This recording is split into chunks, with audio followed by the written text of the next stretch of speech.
जो 25 बरस में नहीं हुआ वो अब होगा। हमने कहा भाई हमारे साथ तो ये होगा। 1 लाख और ऊपर चाहिए क्योंकि टोरा था यार, मतलब टोरा था, घमंड था, एरोगेंस था, ग्रिट था, डिटर्मिनेशन था।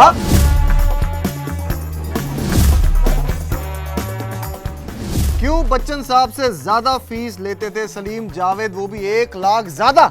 क्यों लेते थे? क्योंकि वो बच्चन साहब से बड़े स्टार समझते थे अपने। और मतलब आज तक ऐसा कोई राइटर या राइटर डुओ हुआ ही नहीं है पूरी बॉलीवुड के अंदर जो एक एक्टर से ज्यादा फीस चार्ज करे और धड़ल्ले से करे कि मैं करूंगा इससे ज्यादा फीस चार्ज। तो ऐसा है, Amazon प्राइम पे angry young man Salim Javed साहब की डॉक्यूमेंट्री रिलीज हो गई, हमें देख ली और हमें बहुत अच्छी लगी।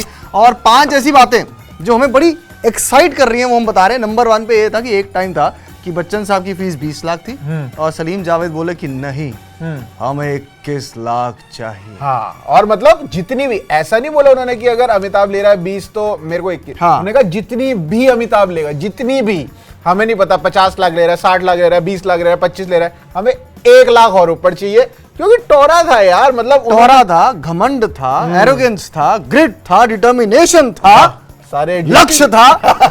सब याद कर लिए इन्होंने बैठ के, अभी रिवाइज कर रहे थे क्या क्या ग्रेट। लेकिन 1 लाख रुपए ज्यादा क्यों लेते थे? क्योंकि उन्होंने नब्ज पकड़ ली थी पूरे बॉलीवुड, मतलब ऑडियंस को जो चाहिए उन्हें समझ आ गया था कि भाई उनको ऐसे डायलॉग चाहिए, उनको इस तरीके का स्क्रीन प्ले चाहिए और ऑडियंस उनको पसंद भी कर रही थी और उस हिसाब से वो हिट भी हो रहे थे। ऐसे नहीं, 24 में से 22 फिल्में जो दोनों ने साथ में लिखी हिट गई, ब्लॉकबस्टर गई।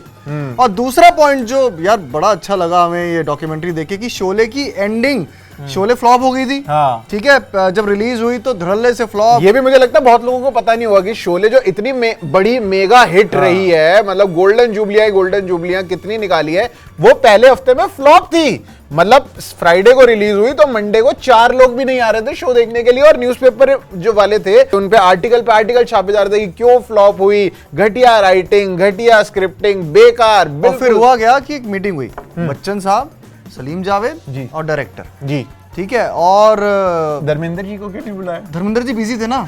अच्छा, और प्रोजेक्ट्स भी थे। अच्छा ठीक है, मैं फ्री हूं, नॉट वेला लाइक यू। ठीक है, समझ आई? जामनी रॉकी रानी के बीच में लाया। हाँ, तो फिर ये डिसाइड किया, एक मतलब उन्हीं में से किसी एक ने बोला कि क्यों ना हम एंडिंग चेंज कर दें बच्चन साहब की, उनको जिंदा कर देते हैं जी। उन्होंने कहा नहीं करेंगे, एंडिंग तो चेंज नहीं होगी। और उन्होंने डंके की चोट में बोला कि भाई शोले जो है हर शहर से 1 करोड़ मुनाफा कमाएगी। और देखो आज भी बॉलीवुड की सबसे पॉपुलर और सबसे क्या कहते हैं आइकॉनिक डायलॉग्स है उसके, मतलब कितने आदमी थे, सरदार 2। और ये जो एंग्री यंग मैन है ये शुरू ही इसी से होता है कि एक डायलॉग आता है ये शोले वाला, कितने आदमी थे गब्बर का, वो कहता है सरदार 2 और एकदम से 2 सलीम जावेद का ड्यूओ की पूरी वो, मतलब इतने बढ़िया तरीके से ये इस पूरे एंग्री यंग मैन को, ये जो डॉक्यू सीरीज जो इन्होंने बनाई है 3 पार्ट और इन्हीं की वजह से मतलब बच्चन साहब को विजय जो आइकॉनिक नाम मिला और एंग्री यंग मैन उनको बोला गया,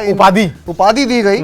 और बच्चन साहब ने भी बहुत तारीफ की है, इंग्लिश में बहुत हैवी इंग्लिश बोली जो मेरे को 5-6 मिनट लग गए थे। क्या बोलते हैं यार, मैं तो बस सुनता ही रहा, हाँ क्या बोल रहे हैं यार बच्चन साहब।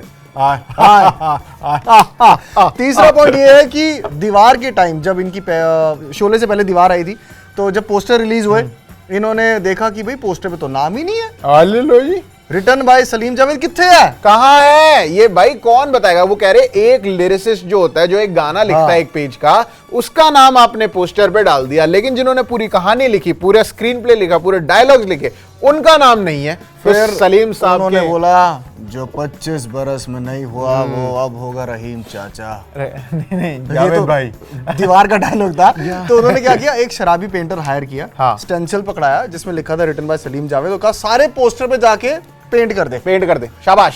रातों रात मुंबई के सारे पोस्टर पे रिटन बाय सलीम जावेद, भाई साहब हीरो के मुंह पे पेंट हुआ। हाँ, हर जगह हो गया था, उन्होंने पिया हुआ है क्या रात को, उन्होंने बस स्टेंसिल लगाया, पेंट किया और रातों रात जो है वो सबको पता लग गया ये कौन लोग है, ये कौन है सलीम जावेद जिन्होंने शोले लिखी है, कौन है ये लोग, दीवार कौन है ये लोग जिन्होंने ये दीवार लिखी है। और चौथा पॉइंट भी यही है कि दीवार जो है जो एक्टर्स अभी कास्ट हुए थे जी। बच्चन साहब और शशि जो हुए थे, उससे पहले बहुत लोगों ने रिजेक्ट कर दी थी ये फिल्म।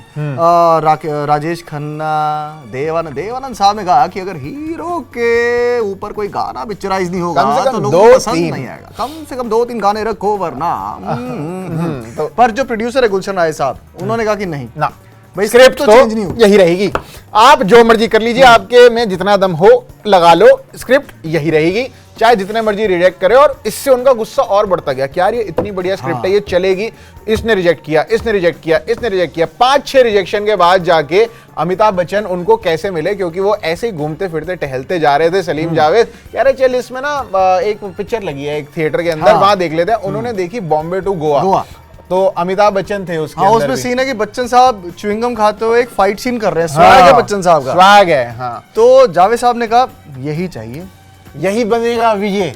तो यही उन्होंने बोल दिया कि विजय अब यही है, और वो विजय की जो मोहर उन्होंने लगाई तो भाई वो हिट ही हिट। उसके बाद तो रुके ही नहीं भाई। अमिताभ बच्चन को विजय के नाम से ही जाना, जैसे शाहरुख खान को नाम तो सुना ही होगा, राहुल से आप जानते हो, वैसे ही विजय जो है वो अमिताभ बच्चन का नाम बन गया था उस टाइम 1980s में। बिल्कुल। और उसके बाद इतने सारे आइकॉनिक कैरेक्टर्स मिले जंजीर फिल्म में, जो प्राण साहब के साथ शेर खान लगता है इलाके में नए आए हो साहिब। बाल इधर उधर हो गए। जेल लगाइए तब भी। हाँ हाँ, अच्छा जल ठीक है। तो मतलब हाँ, इतने आइकॉनिक फिल्म्स बच्चन साहब को मिली। और 5वां पॉइंट ये है जी भूल गए हाँ। कि जो सलीम साहब थे वो मतलब जब वो राइटर बने, सब लोग उनको जानते हैं कि ये सलमान खान के पापा हैं, ये सलीम जावेद राइटर डुओ जो लेजेंड थे वो थे। लेकिन उससे पहले जब सलीम साहब इंदौर से आए थे तो वो हीरो बनने ही आए थे, और उनको सच में हीरो का रोल मिला। मतलब हीरो का रोल ना मिलके थोड़े बहुत साइड एक्टर्स या छोटी फिल्मों में रोल मिले, और वो एक एक्टर थे। ये बात किसी को नहीं पता थी, मुझे लगता है ये एंग्री यंग मैन के माध्यम से आप सभी को पता और लगी। 3-4 फिल्में की एक बारात फिल्म थी, और आखिरी फिल्म जो नोटेबल गई थी तीसरी मंजिल, जिसमें शम्मी कपूर साहब थे, जिसमें गाना था आजा आजा प्यार तेरा।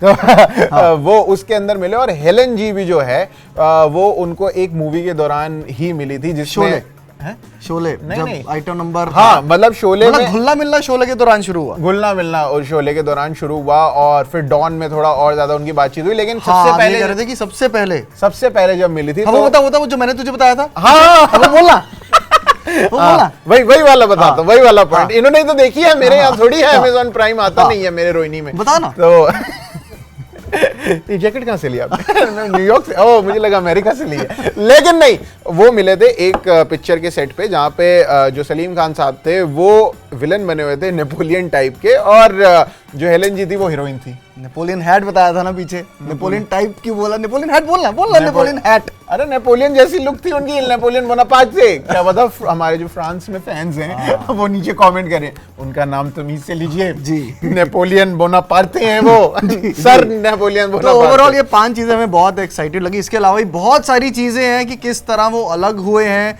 क्यों अलग हुए, 24 फिल्में करने के बाद क्यों एक दिन अचानक से डिसाइड कर लेते हैं कि अब हम साथ में काम नहीं करेंगे। हाँ। उसके अलावा जो जितने भी बडिंग राइटर्स हैं जी, उनके लिए उन्होंने मैसेजेस दिए हैं कि कैसे आप फिल्म लिख सकते हो, कैसे आप कैरेक्टर्स को तराश सकते हो, और बहुत ही मतलब ना प्यारी तरह से डॉक्यूमेंट्री शूट की गई है। मतलब आपको बढ़िया। मजा, 3 एपिसोड्स हैं, हाँ। 40-45 मिनट के, 40-45 मिनट के 3 एपिसोड, और हर एपिसोड के अंदर जो मूवी की क्लिपिंग्स उन्होंने उठा रखी है, इतने फाइन तरीके से वो क्लिपिंग्स उठाई है कि डायलॉग के चलते चलते किसी की एक बाइट शुरू हो जाएगी और आपको लगेगा यार कितने बढ़िया तरीके से बीच में एक रैप आ जाएगा। हाँ, एक रैप आएगा, म्यूजिक, बैकग्राउंड म्यूजिक दिया हुआ है, इतना बढ़िया, बहुत बढ़िया तरीके से इसको बुना गया है। तो 45-45 मिनट के 3 एपिसोड है, 2-2.5 घंटे लगेंगे, एक बारी में देख डालो। मैं तो कह रहा हूं मजा आ जाएगा। अगर अभी तक आपने नहीं देखी है, अगर देख लिया तो फटाफट कमेंट करके बताओ कि आपको कैसी लगी। नहीं देखी फटाफट देखो, हम चलते हैं आपके लिए और वीडियोस बनाने के लिए। मेरा नाम है प्रशांत कपूर, मेरा नाम है रमित, और आप देख रहे हैं स्विच।